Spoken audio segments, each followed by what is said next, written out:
6-2, yes, sir.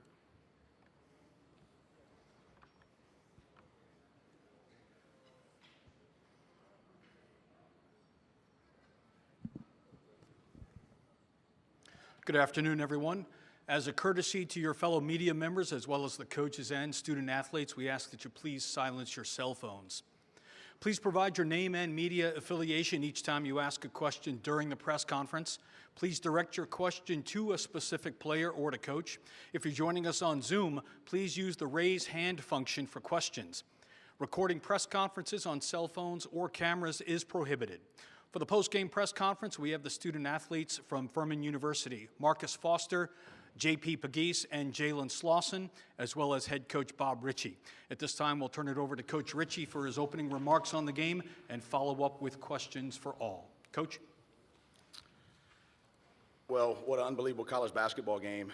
And, you know, we've all year we've been saying that this team just knows how to win. And we knew we were going to have a great opponent in Virginia.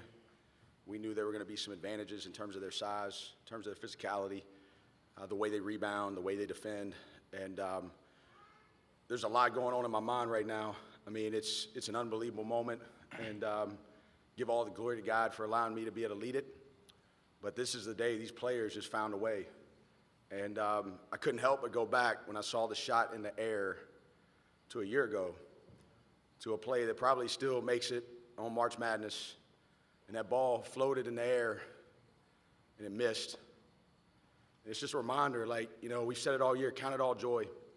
And you just don't know timing of things. You don't know timing of life. Doesn't always go how you want. But this team has persevered, and they did it today. And it's a microcosm of what they learned, and they just keep reliving the lesson, and they just keep finding ways. And I thought one of the biggest plays of the game didn't happen on the court. It happened when Bothwell fouled out.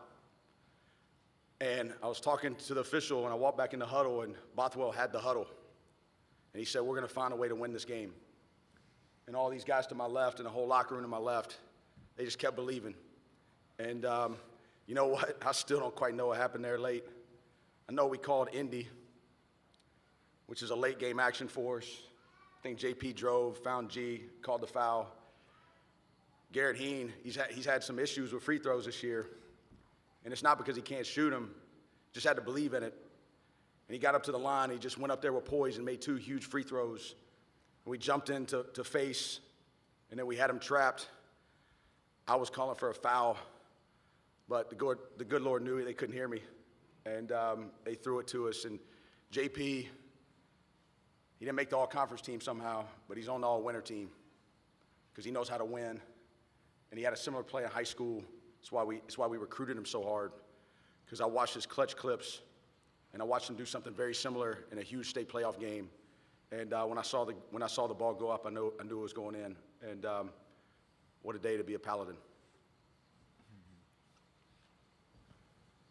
Cody Taylor, USA Today. JP, that coach said he doesn't quite know what happened on that last play, but you ended up with the ball. Just take us through that last play, hit that three-pointer, and give you the win. I knew we were down, late game situation. As you can see, we needed to get a steal, a turnover somehow, and you know, we did pretty good denying out, making him force a tough pass, in which he did, and then he threw it to 13, Garrett Heen, and then as soon as I seen it going to Garrett Heen's hand, I'm like, I want the ball. I feel like those are moments I've craved my whole life, and I feel like I'm built for. So as soon as I got the ball and I seen a shot attempt that I had, I knew that all I could do at that point was just rise up and shoot it, and I had full belief that it was going in, and it did. In the front, please. Jalen, I think Mike fouled out. Y'all were down 8, and I think, if I'm not mistaken, you had 9 straight points. What kind of did something trigger inside you when your fellow fifth-year guy fouls out? I mean, you just took off. Yeah, in that huddle he was talking about as it ended, I told Mike that we weren't going to let today be his last time putting his jersey on. And I know if roles were reversed, you know, the same thing would have happened. It didn't have to just be me, but, you know, the game was up there for the taking. And, you know, these guys told me they believed in me and told me I was being a little bit passive. told me to be a little bit more aggressive. So, you know, as the game came, we got some actions. We got some good actions, and these guys did a great job giving me good looks, and I was able to knock them down. Alan Slaughter-Zinski, Brevard Sports Network. Coach, you got down early in the first half. You came back. You got close. You got down by double digits in the second half early and came back. Was this a matter of counterpunching? Take us through how you managed to overcome these leads at each point in this game. Well, I'll tell you this. I've studied Coach Bennett for a long time, partly because of the coach he is, but a lot because of the man he is and the leader he is. And I've got a high level of respect for him. And I knew one thing going into this, scout team wasn't going to be able to simulate that defense. I love our scout team to death. But we knew there was going to be a little bit of like game absorption in terms of we're going to have to feel this a little bit. And we didn't have a good rhythm early. Offensively, we were taking some tough shots, which is exactly what they want you to do. We battled back. We got some baskets in transition. And then in the second half, we battled back again and cut it to 6, and they hit the back-to-back threes. You know, we got lost on the flare. We got lost on the behind action right there. But, like, it goes to 12, and I just thought we had to change tempo somehow. And it's been keeping me up all week. I mean, I've talked to coaches all around the country, like, how do you speed them up? How do you speed them up? I didn't think we could press them because they handle the ball too well. And they pass it. They stay on 2 feet. They're very disciplined. But I did think, I had this wild thought a couple days ago, it's a zone we don't hardly play. I mean, we've probably played 10, 15 possessions all year of it. But I thought maybe it would just stagnate it to where we don't have to guard all the screening action. And that's what it ended up doing. You know, they still got some looks. They still did some things, but they weren't getting them off of their standard action. And, you know, I knew we were going to have to rebound in it. And, you know, fortunately we did. You know, we didn't rebound all of it, but we did enough to where we could get the ball, get out in transition, and get in some concept. And, look, our group they've been through a lot. And I've told them, hey, we're calloused. You know, like, some people think of the things that we've been through like it's a bad thing. You know, these guys have just grown through it. And so the moment's not too big for them. You know, they didn't duck it. You didn't see them putting their head down. And sometimes in life, that's what heart does, right? You just become calloused. And so we were huddled down 4, right? Fortunately, they missed some free throws. You know, we knew, I mean, there's a couple breaks that we got. But we have a high level of respect for them and how they play and how they guard. And we knew, like, the whole time, we were like, hey, we got to embrace the sludge of the game. Like, I see why they win. I mean, they make it really hard. And fortunately, because they just stayed in it through the adversity, through the foul trouble, they just kept believing. And it was the whole message of the week.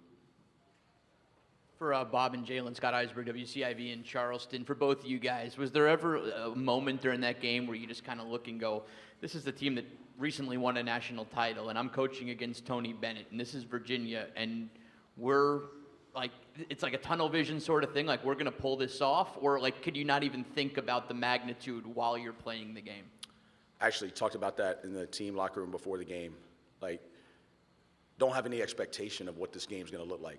Okay, just go out there and play the possession. And understand, there might be some discussion that, hey, we're going to have to crawl back from behind. But you know what? If we get a lead, that's going to be just as mental in that process to not worry about, hey, the clock needs to run, right? Like, how do we hold on to this? Oh, my goodness, is this going to happen? Like, you just have to stay in the moment. And, you know, I thought right there that celebration had me a little bit nervous. I mean, 2.4 seconds. I mean, you can get a look. And we had to try to get him over to the huddle. And, you know, we probably let him get a little bit too deep on the floor in that shot. But fortunately, as the old ball coach used to say, the ball bounced our way tonight. Yeah, I would say, Coach Ritchie told us, you know, it's a nameless, faceless opponent. You know, every night Furman goes out, Furman tries to play the Furman standard. And, you know, we know when we do that offensively and defensively, we can play with anybody in the country. So to go out and, you know, he told us to absorb it. You know, we did a lot of absorption yesterday. And then he basically told us this morning, like, look, you guys got 3 minutes to get your nerves out when the game starts. And, you know, we were able to do a great job of that today. John Hooper, Mid-Major Madness. JP, Jay Bill has called Virginia's 2 guards the best defensive guards in the country. Can you just talk about how you kept your head in it and how you kept your guys' heads in it playing against such a physical two guards in Beekman and Franklin? Most definitely. I would agree with that statement to a certain extent. Like, credit to Clark, probably the toughest point guard matchup I've had all year. I mean, he knows what it takes. He's a national champion. Like, you got to give it to him. Same thing with Beekman. I mean, he's just, long, quick, fast, quick hands. Like, you got to give it to those guys. Those guys definitely know what it takes on the defensive end. And they created, tough matchups for us. But we knew that going into the game, that these two were high-level defenders. And me personally, I'm a steady guy. I never show my cards. I told myself that I couldn't be frustrated out there. It's a 40-minute game. No matter what happens one play or the next, it's always NBA, next best action.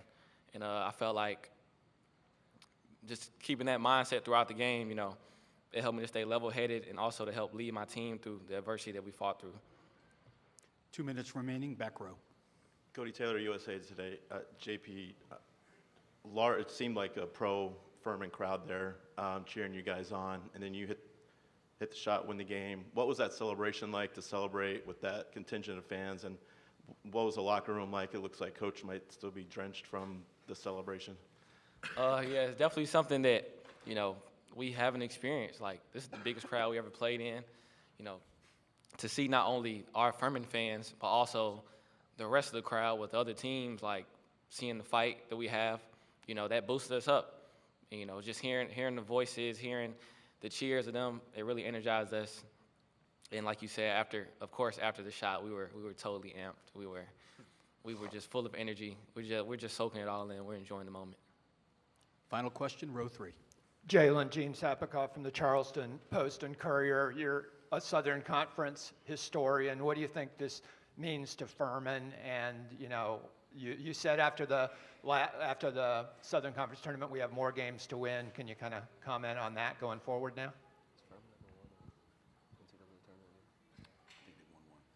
Yeah, I'm not sure how many NCAA tournament games Furman has won. 0, 2. This is our second. All right, shout out to our SID. So this is our second NCAA tournament win.